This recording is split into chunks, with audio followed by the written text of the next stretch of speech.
Muito bom dia, galera e amigos aí que acompanham meus trabalhos. Estamos com esse Honda Fit. Meus amigos, esse Honda Fit chegou aqui pra gente com um barulho muito forte na suspensão ao sair e ao frear, né? Ele levou em outra oficina e foi substituído algumas peças e o mesmo persistiu o barulho. Bom, nós aqui da Top Car verificamos o carro, fizemos um teste de rodagem e chegamos a uma conclusão. Se foi trocado muita peça na suspensão, né?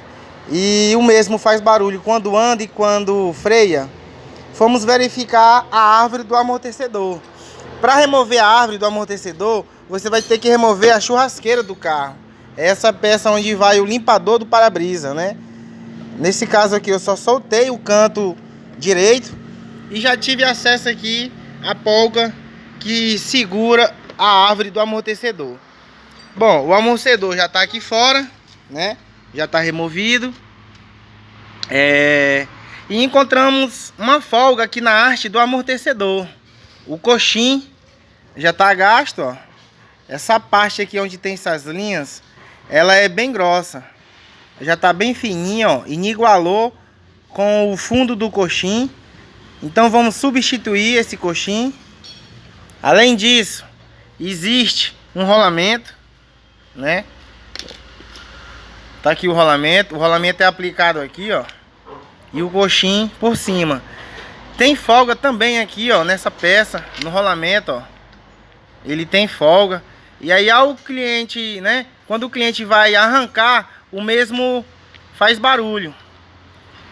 Então nós aqui da Top Car trabalhamos em cima realmente do defeito para que o cliente venha sair satisfeito e sanar o problema do mesmo, beleza? Marcos Top Car, a melhor das melhores.